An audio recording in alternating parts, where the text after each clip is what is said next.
name is Cruella DeVille. And I'm Kamasi Mack. I go by Kaiser Kabir. And today we are going to be talking about co-ops and getting that started in the Muskegon County. And again, my name is Cruella DeVille. You can reach out to me at teamcruella@gmail.com. Brother Bateman. Yes. I would like to get the best definition from you about a co-op and actually how that would help our community as a whole. Okay. A co-op is all about ownership, keeping the money in the community, empowering our community. And that, to me, that's what a co-op is all about. Right. So. And once you empower a community, you have a better community then because you're able to, empower people by providing jobs, providing money. Once you provide a job, you provide money, and it just makes the community all the better all the way around. So, for example, if we wanted a grocery store positioned in, let's say, the Heights, and we wanted that to be a co-op, that means that different people in the Heights would be investing money into this, and it would be theirs, correct? That is correct. So in essence, it's pretty much what you get put in is what you get out. Correct. And that is yours. So no one person has ownership. If you put in, then you are an owner. You are an owner. And as far as this co-op, like you said, maybe somewhere in the Heights, would you thinking more so like a downtown Muskegon Heights, like on like Broadway area? I would really like it for it to be in the Broadway area, right in the middle of the Heights there. I think that would be the best spot. Just like when they used to have the store that moved out down there. Right, Plums. Yeah. Plums. I think that would be a great spot, or somewhere in that same area. Because that's where people come. Right. People, that's the main thoroughfare through the Heights. Exactly. And so that would be a great spot for a store for the black community. Now, this is all about black, and anybody can use a store though. Right. But this is about empowering the black. Right. Keeping them down in our own backyard. In our own exactly. backyard. Yes, exactly. So it's all about unity and economic growth within the community. Exactly. Economic growth. Exactly. Now, earlier we were talking about how to get this really started. And your idea, I believe, is one of the best, getting the youth in on this and getting them to be more aware on financial literacy. Can you speak a little bit more to that? Yes. I think that would be awesome to be able to get our kids involved in something like this.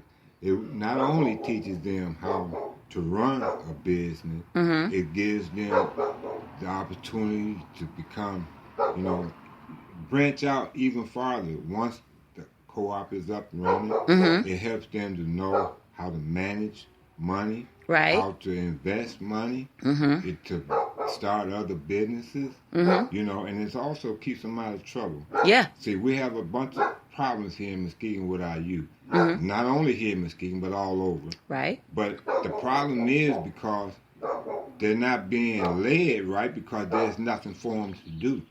That's right. And time is the most valuable thing we have. And once you utilize that properly, you'll be able to go into ventures like this and turn a pretty penny, a good profit. So I love that the path that you're on is just how do we reach those youth? What can we do to get them?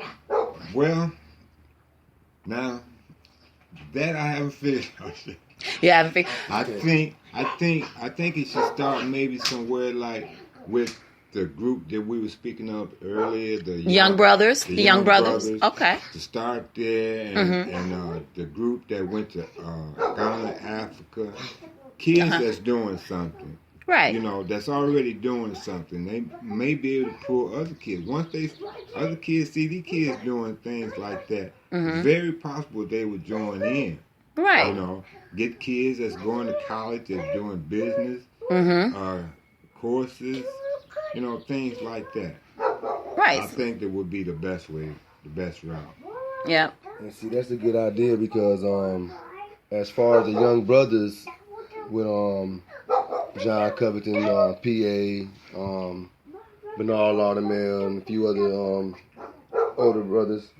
Don't mean to call y'all old. Y'all hear my podcast. But, I have been to a few of the meetings myself because I done been there and mentored with some of the youth and everything. That is a good idea. Also with the another group we do is Men of Color Read. We read at Edgewood with these younger kids, the elementary kids. So I feel like the younger we get them, the easier it is to get them involved and, what I'm saying, and really teach them about being, what I'm saying, part of the co-op and the value of $1 and the value of owning something of your own. That way you don't have to grow up and go work for somebody your whole life. You be teaching them to become their own entrepreneurs and own businessmen and businesswomen, and they ain't got to depend on nobody else because it's a whole co-op, and the whole thing is it's a community.